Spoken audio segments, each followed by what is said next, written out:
कतिपयले सिडिओ साहब र एसपी साहबलाई त्यहाँ जुलुसको अगाडि अगाडि हेरेर यो पनि टिप्पणी गरिराख्नु भएको छ कि सुरक्षा व्यवस्थाको लागि योजना बनाउनु पर्ने सुरक्षा अधिकारीज्यू नै फिल्डमा किन जानु पर्यो, किन देखिनु पर्यो, यदि त्यहाँ उहाँहरूमाथि त्यस्तो अलिकति अप्रिय घटना भएको भए अवस्था के हुन्थ्यो, के सन्देश जान्थ्यो?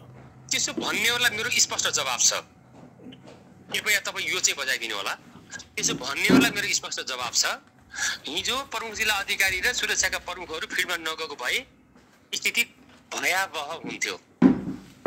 हामीले सुरक्षाकर्मीलाई संयमता अपनाउन, कमभन्दा कम बल प्रयोग गर्न र स्थितिलाई उत्तेजक नबनाउनका लागि फिल्डमै बसेर हामीले चाहिँ निर्देशित गर्यौँ।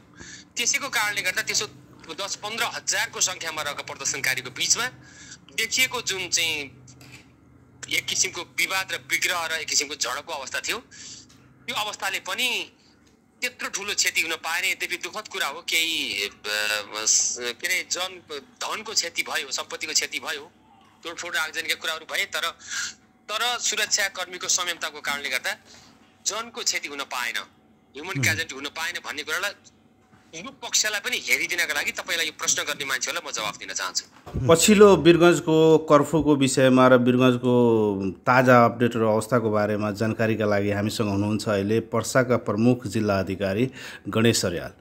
नमस्ते, स्वागत छ यहाँलाई। धन्यवाद। सिडिओ साहब, अब पछिल्लो पर्साको र वीरगञ्जको के छ अवस्था? कर्फ्यू लम्बिने सम्भावना छ कि यसलाई अब छुट्याउँदै कम गर्दै लाने के छ योजना?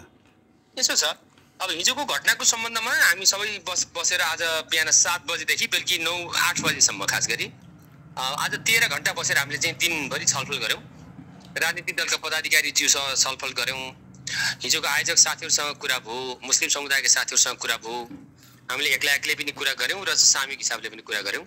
त्यसपछि अन्ततः हामी 4-5 वटा बुँदामा सहमत भएर अब परिस्थितिलाई सामान्यकरण गर्नुपर्छ र चाहिँ धार्मिक र साम्प्रदायिक सद्भावमा हामी चुक्नु हुँदैन, हामी एकमत हुनुपर्छ, एक ठाउँमा उभिनुपर्छ भन्ने खालको निर्णय भएअनुसार चाहिँ एउटा 5 बुँदे सहमति गरेर आज उठेका छौँ। त्यसमा 5 बुँदेमा के सहमति तपाईँहरूले गर्नुभएको छ, के प्रतिबद्धता? जुन अनपेक्षित घटना हिजो भयो त्यो घटनाका दोषीहरूलाई कारबाही गर्ने, अब कारबाहीको प्रक्रियामा सबैले सहयोग गर्ने भन्नुको अर्थ कहीँ कतैबाट दबाव अथवा चाहिँ उल्झनहरू नआओस् भन्नेतर्फ हामी सबै सतर्क र चाहिँ प्रतिबद्ध रहने भन्ने कुरा हो। त्यो सँगसँगै अब घाइतेहरूको चाहिँ निःशुल्क उपचारको प्रबन्ध गरिदिने।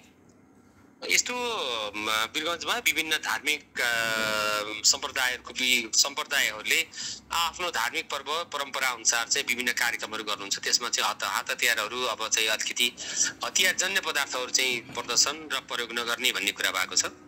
हिजोको घटनामा घाइते भएका व्यक्तिहरूको चाहिँ निःशुल्क उपचार गर्ने कुरा र चाहिँ भएको क्षतिलाई मूल्याङ्कन गरेर यथोचित क्षतिपूर्तिको लागि पहल गर्ने भन्ने कुराहरू भएको छ। मूलतः यिनै कुराहरू यो हरेक सालको कुरा हो।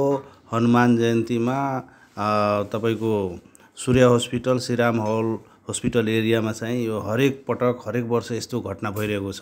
यसपालि अब तपाईँहरूले यसलाई कसरी केस स्टडी गर्नुभएको छ र यो किन भइरहेको छ घटना? सिडिओ साहब, यसो घटना किन भइरहेको छ भन्ने विषय चाहिँ एउटा अनुसन्धान विषय र होला। हामीले नहोस् भनेर धेरै प्रयत्न हामीले गरेको, हाम्रो प्रयत्नको बावजुद पनि परिस्थिति चाहिँ अलिकति हामीले सोचेभन्दा फरक ढङ्गले अगाडि बढ्यो। त्यसलाई नियन्त्रण गरेर हामीले कर्फ्यू आदेशसम्म जारी गर्नुपर्ने अवस्थामा पुग्यौँ। तथापि अब ढिलो भए पनि आज हामीले चाहिँ सबै समझदारीपूर्ण अवस्थामा पुगेका छौँ। त्यसैलाई नै उपलब्धि मान्नुपर्ने हुन्छ अहिलेलाई।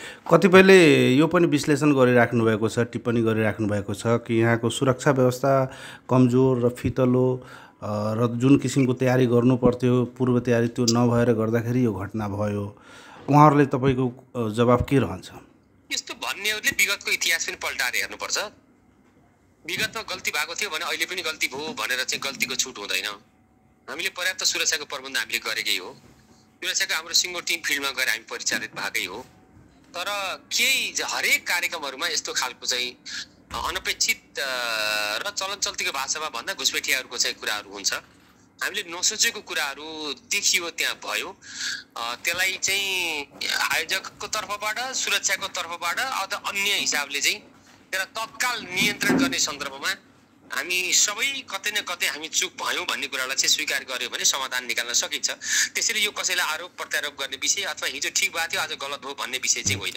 एकजना नगुवामा एकजनालाई गोली लागेको छ हातमा भन्ने त्यस्तो पनि भिडियो सामग्रीहरू आइरहेको छ। यसबारेमा के अरे त्यो परिस्थितिलाई नियन्त्रण लिनको लागि सुरक्षाले स्थानीय प्रशासन ऐन अनुसारका विभिन्न रणनीतिहरू अवलम्बन गर्ने कुराहरू भए अवलम्बन गर्ने क्रममा अब घाइतेहरू कतिपय घाइते हुनु भएको छ, कतिपयहरूलाई चोट लागेको छ भन्ने कुरा चाहिँ हामीले जानकारीमा आयो र केही व्यक्तिहरूलाई घाइते व्यक्तिहरूलाई हामीले नारायणी अस्पतालमा गएर भेट्यौँ पनि। यस्ता कुराहरू केही चाहिँ घाइते भएका र सुरक्षाकर्मीहरू ठुलो हताहती भएको अवस्था छ। हताहती भन्दा पनि घाइते भएको सुरक्षाकर्मीहरू 25 देखि बढी 25-28 को सङ्ख्यामा एकदमै सिभियर इन्जुर भएको साथीहरू हुनुहुन्छ। त्यस्तो अवस्था छ। समग्र हिसाबले अब त्यतातिर कोट्याएर जानुभन्दा पनि आज हामीले बसेर एक किसिमको सहमति गरेका छौँ। पर्सामा खास गरी वीरगञ्जमा साम्प्रदायिक र चाहिँ धार्मिक सद्भाव हामीलाई चाहिन्छ। हामी यही भूमिका मान्छेहरू हौँ, हामी मिलेर जानुपर्छ। हाम्रो चाहिँ साम्प्रदायिक र चाहिँ यो धार्मिक एकता र हाम्रो चाहिँ सहिष्णुतालाई चाहिँ अक्षुण्ण राख्नुपर्छ भन्ने कुरामा आज हामी सहमत भएका छौँ। त्यो नै ठुलो कुरा हो अहिलेको लागि। सिडिओ साहब, हजुरको कार्यालयमा आज दिनभरि विभिन्न चरणमा छलफल र बैठक जारी राख्दाखेरि केही विषयमा केही व्यक्तिहरूले हो हल्ला पनि गरे, त्यहाँ अलिकति माहौल पनि अलिकति संवेदनशील बन्यो। त्यो के कारणले त्यहाँ के भएको थियो? फरक विचार, फरक दृष्टिकोण र फरक पृष्ठभूमिबाट आएको समूहहरूको बिचमा छलफल कार्यक्रम आयोजना गर्दा सामान्य खालका विमतिहरू रहनेलाई धेरै ठुलो कुराको रूप ठुलो रूपमा लिनु हुँदैन। आज हामीले बिहान 7 बजे राजनीतिक दलका पदाधिकारीसँग छलफल गऱ्यौँ। त्यसपछि हिजोका आयोजक साथीहरूसँग हामीले छलफल गऱ्यौँ। त्यसपछि मुस्लिम समुदायका अगुवा साथीहरूसँग हामीले कुरा गऱ्यौँ। त्यसपछि चारै पक्षको बिचमा हामीले चाहिँ छलफल गऱ्यौँ। त्यो छलफलको क्रममा केही मत भिन्नताहरू बाहिर अभिव्यक्त भए। तपाईँ जस्तै मिडियाका साथीहरूले त्यसलाई बाहिर लिएर आउनुभयो भन्ने कुरा चाहिँ मैले बुझेँ, तर त्यो खास थिएन। त्यो गम्भीर विषय हुन्थ्यो भने त आज सहमति नै हुन्थेन नि। सामान्य कुरा थियो, त्यो सेटल भइसक्यो। यो कर्फ्यू चाहिँ अब के एक्सटेन्ड गर्ने नै तपाईँहरूको योजना छ कि के छ? अब यसो छ, आज 12 बजीसम्मको लागि त कर्फ्यू छँदैछ होइन। कर्फ्यू आज 12 बजीसम्मको लागि चाहिँ कायम छ। 12 बजेपछि के गर्ने भन्ने विषयमा हामी जिल्ला सुरक्षा समितिको बैठक बसिरहेका छौँ। सम्भवतः अब भोलि नयाँ वर्ष पनि भएको, आज एउटा सहमति भएको, सहमतिले नयाँ वातावरण सिर्जना गरेको परिवेशलाई मध्यनजर गरेर कर्फ्यूको अन्य विकल्पमा जानुपर्छ भन्नेतर्फ हाम्रो सोच बढिरहेछ। कतिपय भारतीय नागरिकहरू पनि, पर्यटकहरू पनि अथवा नेपाली नागरिक नै सीमा नाकातिर उहाँहरू अल्पत्र पर्नु भएको छ, यस्तो पनि किसिमको कुरा छ।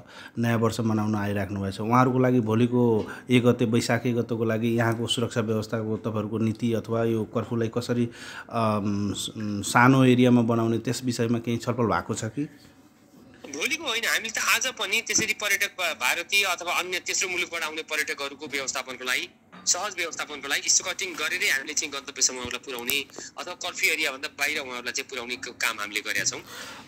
अन्त्यमा अब जस्तै यो घटनालाई पनि यसमा संलग्न जुन तत्त्वहरू छन्, जुन व्यक्तिहरू छन्, जुन दोषी तत्त्वहरू छन्, उनीहरूलाई कानुनको दायरामा ल्याइन्छ कि ल्याइँदैन, यो पनि अलिकति शङ्काको विषय छ। किनभने योभन्दा पहिलाको जुन घटनाहरू भएको थियो त्यसमा पनि यहाँको प्रशासनको कुनै एक्सन भएन, जसले गर्दाखेरि यो घटना हरेक वर्ष दोहोरिरहेको छ। हजुरको यसपालिको यो घटनाबाट यसलाई एकदम सूक्ष्म किसिमले अनुसन्धान गरेर निश्चित रूपमै यसलाई तपाईँ नतिजामा पुर्याउनुहुन्छ कि के छ, यो पनि जवाफ मागिरहेका छन् यहाँका जनताले। आजको सहमतिको मेजर भन्नुको अर्थ, आजको सहमतिको आधारभूत बिन्दु भनेको नै त्यो घटनामा दोषी देखिएका पक्षहरूलाई छानबिन गरेर उचित कारबाही गर्ने भन्ने हो। हामी कारबाही गर्छौँ। हस्, यहाँको समय र संवादको लागि धेरै धेरै धन्यवाद।